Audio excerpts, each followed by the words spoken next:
Alright, ladies and gentlemen, it is time for an update on the Cheap Car Challenge build that we are doing with this 1980 Pontiac Sunbird. Now, in the last episode, we introduced this project and kind of gave you guys an overview of our history with budget drag racing.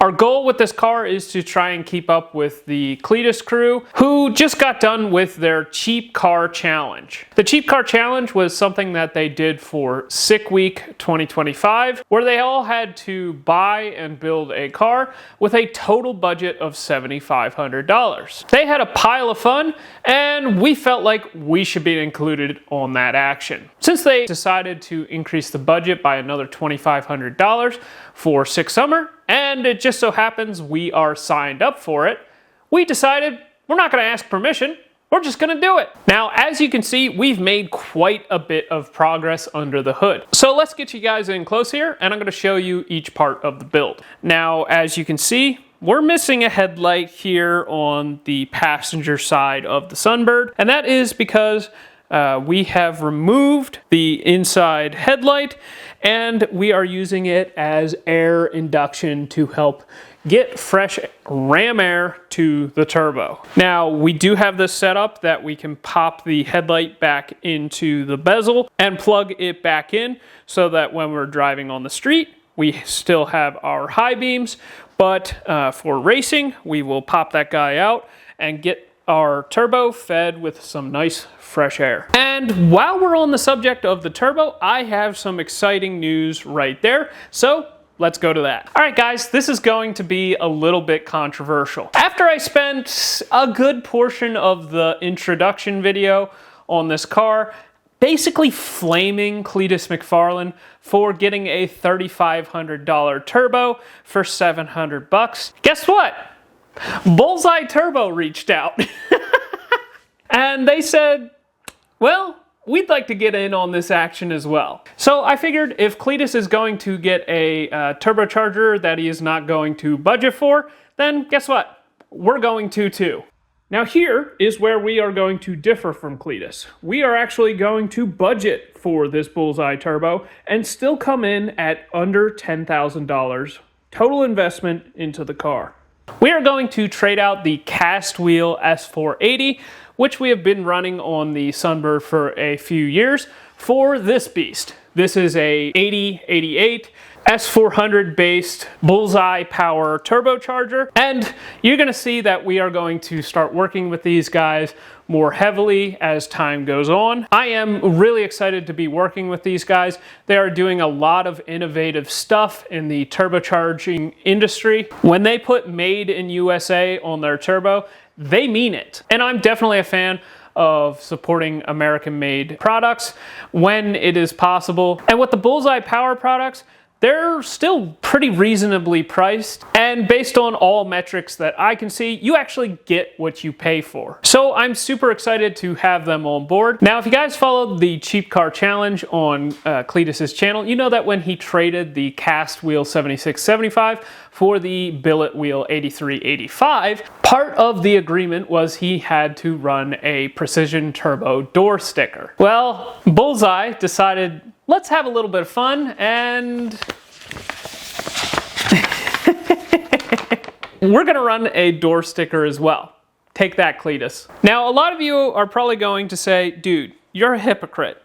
You just got done flaming Cleetus for like 14 minutes on your other video, and now you've just accepted a sponsored turbo. And to that, I gotta say, a lot of you criticized me down in the comments. A lot of you said, oh, you're gonna bring all these stupid rules into the event and just make it not fun. Part of the fun and the reason that the Cleetus series was so enjoyable to watch was the gamesmanship. So this is my answer to the gamesmanship. We're just trying to have fun. We're just trying to put on a good show. And my main goal with this build is to give you guys some more budget-oriented tips on how to build a drag car like this one. So let's start off with the turbo manifold. The turbo manifold was actually a sort of abandoned project by Joey Fowler over at Fowler Speed and Performance. He was working on building log-style turbo manifolds for the Vortec 4200, and unfortunately he has had to close his business, and he kind of just gave us all the parts from his manifold that he was working on and said, use it if you want. And I hope that we are going to make him proud with this guy. Now, for the turbo flange, we decided to go with a V-band style housing. This is something that I have really enjoyed playing with on some of our recent builds. And I sort of only have anecdotal evidence as to how good the V-band housings actually perform. But I must say that I have a general sense that these guys spool the turbo faster and have the flow, but I don't really have great back-to-back comparison. That's just sort of a general sense that I get based off of some testing that we've done. So coming out of the turbo, we have some 3.5-inch pipe that goes into a water-to-air intercooler. Now, as you guys know, the engine bay in this engine is pretty tight. It was never designed for an inline six.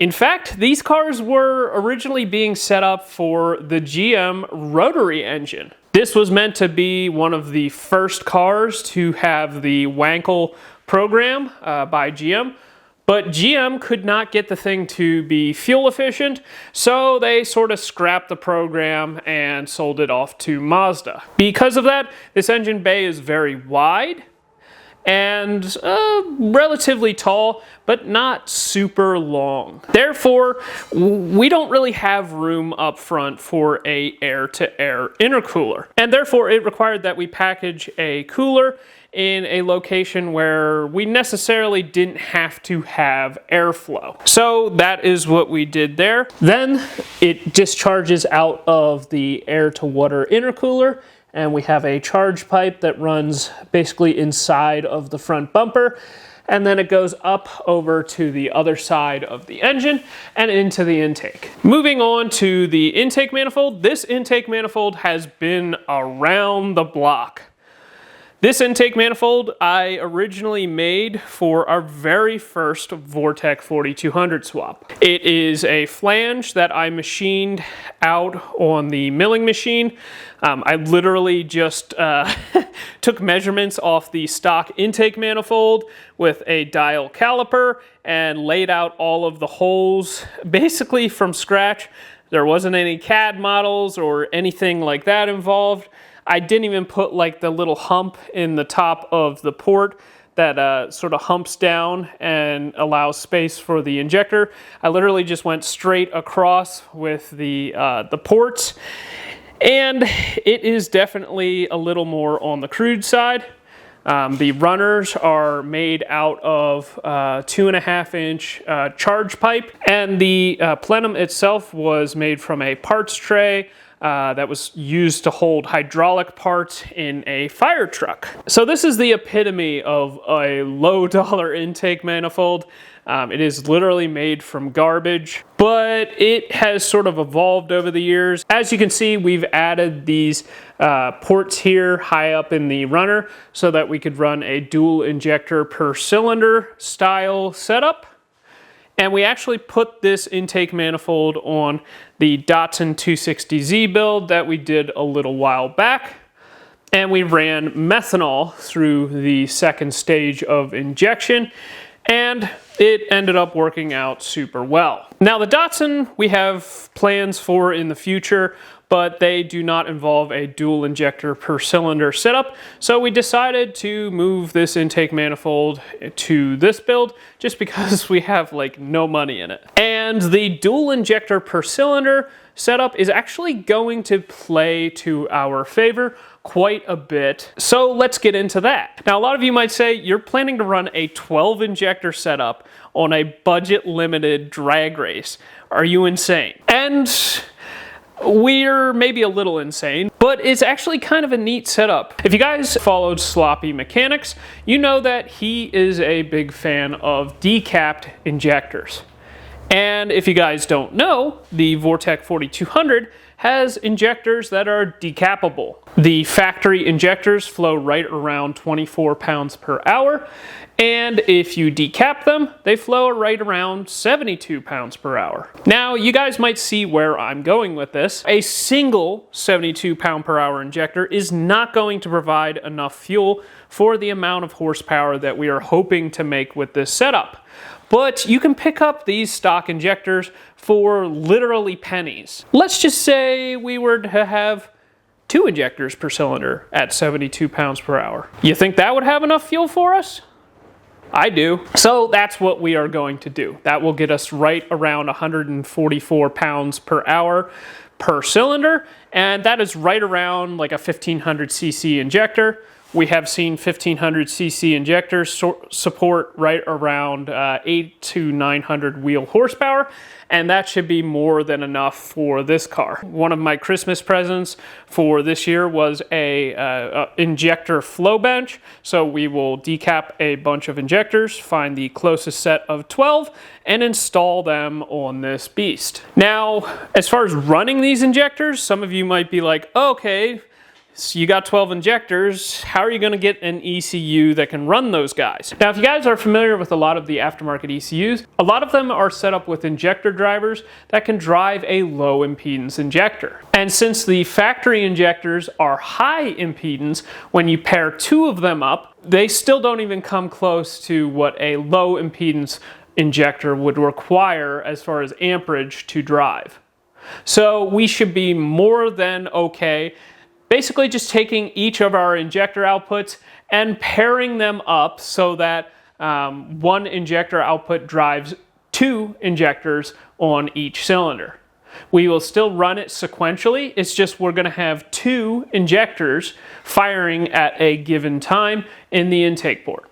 Now, this may make some weird things with cold start and some acceleration enrichment struggles, but we'll see how it goes. And since we're going to have a trans brake on this car, it kind of doesn't matter if we have that more transient condition 100% dialed, because with a trans brake we should be relatively at a fixed throttle position, so we shouldn't have to worry about that. Now, another thing that I have to talk about in the engine bay is the radiator. So this is something that I'm a little bit concerned about.